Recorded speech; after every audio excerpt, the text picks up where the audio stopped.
नमस्कार, मैं हूं राहुल शर्मा। आप देख रहे हैं एसपी न्यूज। स्वागत है आप सभी का आज के इस प्रोग्राम में। और प्रोग्राम की शुरुआत इस वक्त हम कर रहे हैं केंद्रीय मंत्री स्मृति ईरानी से। केंद्रीय मंत्री स्मृति ईरानी, जिन्होंने राजनीति में शुरुआत से पहले चकाचौंध वाली दुनिया का पूरा मजा लिया। जी हाँ, कभी सास भी कभी बहू थी जैसे सीरियल में काम करने के बाद स्मृति ईरानी ने धीरे धीरे रुख बीजेपी की तरफ किया और वहां से उनका चमकना शुरू हो गया।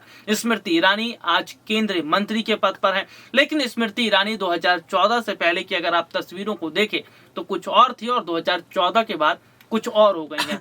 तस्वीरें जो हैं उस पर चर्चा करेंगे, बदलाव पर चर्चा करेंगे, साथ ही साथ चर्चा ये भी करेंगे कि क्या सत्ता में आने के लिए देश की जनता को एक बड़ा धोखा स्मृति ईरानी ने दिया। ऋतिक आज हमारे साथ हमारे सहयोगी मौजूद है। ऋतिक, बहुत बहुत स्वागत है आपका। और ऋतिक, सबसे पहला सवाल मैं तस्वीर को लेकर कर रहा था। 2014 से पहले की तस्वीरें मुझे बहुत सारी याद है, जिसमें गैस सिलेंडर उनके साथ था, पोस्टर बैनर था जिसमें महंगाई, पेट्रोल डीजल, बेरोजगारी जैसा मुद्दा था। लेकिन 2014 के बाद हम देखते हैं ना कोई पोस्टर है, ना कोई बैनर है, ना गैस सिलेंडर, ना कोई प्रेस कॉन्फ्रेंस, केवल और केवल मोदी सरकार की बढ़ाई।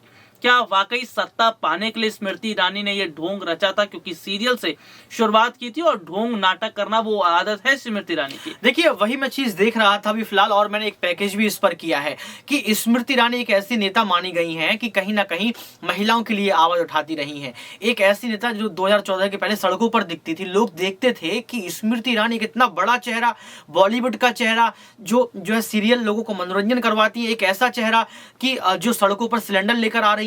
कहीं ना कहीं स्मृति ईरानी की जमकर तारीफ हुई, लोगों ने उनको बहुत सराहना दी, बहुत प्रेम किया और साथ में टीआरपी भी उनकी बढ़ी। इसके बावजूद उन्होंने जो है राजनीति में अपने कदम बढ़ाए। राजनीति में कदम बढ़ाने के बाद जो है बीजेपी पार्टी से वो चुनाव लड़ी और चुनाव लड़ने के बाद जनता ने उनको जिता भी दिया। इसलिए जिताया था कि स्मृति ईरानी महिलाओं के लिए आवाज खड़ी करेंगी, इसलिए जिताया था कि स्मृति ईरानी अगर यहाँ पर कुछ बड़ा करेंगी, चुनकर आएंगी तो महंगाई नहीं होगी। इसलिए भी आगे बढ़ाया था, इसलिए भी जितवाया था कि देश के हित में बात करेंगे, देश के पक्ष में बात करेंगी। लेकिन तस्वीर कुछ उलट दिखी। क्या दिखी? आज विनेश फोगाट जैसी महिला खिलाड़ी, जिसने पूरे अंतर्राष्ट्रीय स्तर पर देश का परचम लहराया, तिरंगा लहराया, इसके बावजूद भी स्मृति ईरानी उससे मिलने के लिए जंतर मंतर नहीं पहुंचती हैं। लगातार महंगाई बढ़ रही है, आज सिलेंडर 1225 का हो गया, इसके लिए भी स्मृति ईरानी जो है सड़क पर नहीं आती हैं। स्मृति ईरानी एक के बाद एक मसलों को सुलझाने के लिए सामने नहीं आती है। लेकिन मनीष पॉल जो एक कॉमेडियन भी कहे जाते हैं, वो इसके साथ एंकर भी कहे जाते हैं, बॉलीवुड में रहे, उनसे मिल लेती हैं। तो राहुल, आप समझ सकते हैं कि राजनीति की दास्तान में किस तरीके से जो है लगातार जनता फंसती जा रही है और स्मृति ईरानी से भरोसा टूटता चला जा रहा है। जी बिल्कुल। देखिए, जाहिर तौर पर देखा जाए स्मृति ईरानी खुद को महिला चेहरा बताती हैं, खुद को महिला नेता बताती हैं, लेकिन बहुत सारे महिलाओं के साथ घटना घटती है, बहुत सारे इंसिडेंट होते हैं जिस पर स्मृति ईरानी ने कभी कोई बयान नहीं दिया। उन्होंने कभी बात नहीं की जो है हाथरस की घटना पर, उन्होंने कभी उत्तराखंड के अंकिता भंडारी मामले पर बात नहीं की, गुजरात में बिल्किस बानो का मुद्दा उठा उस पर बात नहीं करती है। अभी हाल ही में ताजा घटना चल रही है जंतर मंतर पर, जो महिला पहलवान मौजूद थे उन्होंने जिस तरह से बृजभूषण पर, शरण सिंह पर आरोप लगाए थे, उस पर बात नहीं करती। दिल्ली का कंझावला कांड, उस पर बात नहीं करती है। लेकिन एक किचन की तस्वीर को शेयर कर देती है, बताती है कि बताइए मैं अपने घर में किचन में खाने में क्या पका रही हूँ। लेकिन हाँ, अधीर रंजन चौधरी के मुंह से गलती से निकल जाता है देश की राष्ट्रपत्नी, तो सड़क से संसद तक आप मोर्चा खोल देते हैं और सवाल जवाब करने लगते हैं। कि ऋतिक, मेरा सवाल है कि क्या महिलाओं में भी भेदभाव करना जानती है स्मृति ईरानी? जहां पर फायदा है वहां पर बात करते हैं, जहां पर फायदा नहीं है, जहां बीजेपी की सरकार वहां चुप रहो। देखिए, महिलाओं पर भेदभाव नहीं होना चाहिए, महिलाओं के साथ भेदभाव नहीं होना चाहिए। क्यों?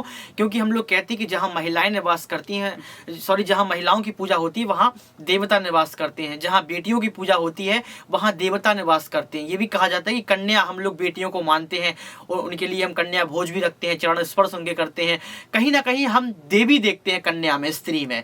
और इस बावजूद भी जो है स्मृति ईरानी महिलाओं के लिए आवाज नहीं उठा रही, तो कहीं ना कहीं ये बेकार तस्वीर देश के लिए है। आपने जो महिला खिलाड़ी का यहाँ पर जिक्र किया, विनेश फोगाट के लिए, यहाँ पर अगर स्मृति ईरानी आगे आती तो कहीं ना कहीं आज विनेश फोगाट को अच्छा लगता और देश की तमाम महिलाएं जो है आज स्मृति ईरानी से जुड़ पाती, उनके अंदर एक इमोशनल टच लग जाता कि आज देखिए स्मृति ईरानी महिलाओं के लिए आज भी जो है बोलती हैं। लेकिन ऐसा देखने को नहीं मिल रहा, तो कहीं ना कहीं स्मृति ईरानी को भी अपने पर काम करने की जरूरत है। जी बिल्कुल। देखिए, सीधे तौर पर वही चर्चा आज हम कर रहे हैं कि क्या स्मृति ईरानी जैसी जो नेता हैं, केंद्रीय मंत्री हैं, क्या वाकई उन्होंने जनता से झूठ बोला सत्ता में आने के लिए? क्या उन्होंने जनता को ठगा सत्ता में आने के लिए? तमाम मुद्दों पर उन्होंने बात की। देखिए, जाहिर तौर पर अभी के जो हम हालात को देख रहे हैं वो कहीं ना कहीं ये सीधे तौर पर बता रही कि आने वाले वक्त की जो तस्वीर है, आने वाले समय की जो तस्वीर है, वो ये जाहिर तौर पर इशारा करती है, वो ये साफ तौर पर बताती है कि अगर वक्त रहते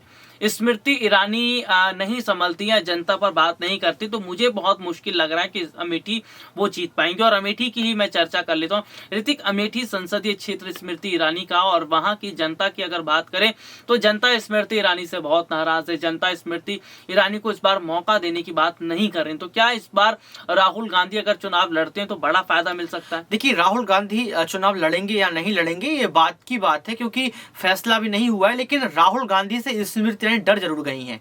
क्यों? क्योंकि स्मृति ईरानी ने राहुल गांधी से चुनौती दी थी कि आप भाग मत जाना, आप चुनाव जो है यहाँ अमेठी से लड़ना। लेकिन राहुल गांधी ने उनको बखूबी बिल्कुल प्यार मोहब्बत के साथ, जैसे कि राहुल गांधी कह रहे हैं कि नफरतों के बाजार में जो है मोहब्बत की दुकान खोलने आया हूं, तो उन्होंने जो है न्योता भेजा था, निमंत्रण स्मृति ईरानी को भेजा था कि बहन जी आप आइए, भारत जोड़ो यात्रा में आप शामिल होइए। जबकि देखा जाए तो राहुल गांधी ने बीजेपी की और किसी नेता को नहीं भेजा था। क्यों? क्योंकि राहुल गांधी चाहते थे कि स्मृति ईरानी अगर सड़क पर आएंगी तो जनता प्रत्यक्ष रूप से सवाल पूछेगी। जनता पूछेगी कि स्मृति ईरानी जी आज सिलेंडर 1225 का क्यों हो गया? और राहुल गांधी भी कहीं ना कहीं स्मृति ईरानी से वार्तालाप करते, पूछते कि आप महंगाई के मुद्दे पर बात क्यों नहीं करती हैं, आपको ये सड़क नहीं दिख रही है, आपको ये गिट्टी नहीं दिख रही है, ये टूटी तस्वीरें नहीं दिख रही हैं। तो कहीं ना कहीं स्मृति ईरानी को इस चीज का डर था कि अगर राहुल की भारत जोड़ो यात्रा में पहुंचते हैं तो जनता सवाल ना पूछ ले। उन सवालों से स्मृति ईरानी भागी। लेकिन अगर स्मृति ईरानी अमेठी से चुनाव लड़ती हैं, राहुल गांधी उनके जो है विपक्ष में चुनाव लड़ते हैं, तो कहीं ना कहीं राहुल गांधी की जीत तय है। क्यों? क्योंकि राहुल गांधी की छवि में सुधार हुआ है और राहुल गांधी को लगातार जनता पसंद भी कर रही है। और देखिए, मैं अपने दर्शकों को ये जरूर बताना चाहूंगा कि अमेठी जो इनका संसदीय क्षेत्र स्मृति ईरानी का, जब वहां पहुंचती है तो एक अधिकारी को फोन लगाती है। वो अधिकारी स्मृति ईरानी को पहचानने से मना कर देता है, कहता है कौन स्मृति ईरानी, मैं किसी स्मृति ईरानी को नहीं जानता। जब उनके संसदीय क्षेत्र में उनके सरकारी कर्मचारी उनको नहीं जानते, उनके सरकारी अधिकारी नहीं जानते, तो कैसे फिर वो जनता के लिए काम कर रही होंगी या क्या काम कर रही होंगी, बखूबी तरीके से आप सोच सकते हैं, समझ सकते हैं। यानी कि मौजूदा समय की अगर बात करें तो थोड़ा सा जो ड्रामा है, या थोड़ा नहीं पूरा ड्रामा स्मृति ईरानी को मिला हुआ है। और स्मृति ईरानी ड्रामेबाज की क्वीन है, क्योंकि स्मृति ईरानी ने ड्रामा नौटंकी करके ही राजनीति में एक बड़ी उपलब्धि हासिल की। और जिस तरह से महिला की बात करती है, लेकिन जब वाकई महिलाओं के मुद्दे होते हैं उस पर सुप्रीम कोर्ट नहीं जाती, हाई कोर्ट नहीं जाती, महिला आयोग का दरवाजा खटखटाती नहीं है। जबकि खुद केंद्रीय मंत्रियों ने कई बिल बनाने चाहिए, लेकिन ऐसा कुछ होता नजर नहीं आ रहा, क्योंकि ये वाकई वो वाली राजनीति है जहां पर केवल फायदा देखा जाता है। और ऋतिक, सबसे बड़ी बात की जो तस्वीर अभी हम देख रहे हैं वो क्या ये बताता है कि कांग्रेस धीरे धीरे बीजेपी का मुकाबला कर रही है? बिल्कुल, कांग्रेस पार्टी लगातार मजबूत हो रही है। भारत जोड़ो यात्रा ने राहुल गांधी को मजबूत किया, कांग्रेस पार्टी को मजबूत किया। हाथ से जोड़ो हाथ अभियान आने वाला जो महिलाओं के लिए विशेष रखा गया है, प्रियंका गांधी जो है हाथ से जोड़ो हाथ अभियान को शुरुआत करेंगी और साथ में महिलाओं को जोड़ने का काम करेंगी। मुझे लगता है कि जब महिलाओं को प्रियंका गांधी जोड़ लेंगी तो कहीं ना कहीं अब जो महिलाएं स्मृति के साथ खड़ी होती थी वो कहीं ना कहीं प्रियंका गांधी और कांग्रेस पार्टी के साथ खड़ी होती नजर आएंगी। तो वाकई ये देखा जा रहा है कि क्या वाकई एक बड़ा बदलाव जो है वो दिखाई दे रहा है, और क्या इस वक्त की जो तस्वीर है वो अब कांग्रेस पार्टी प्रबल तरीके से आगे बढ़ती नजर आ रही है।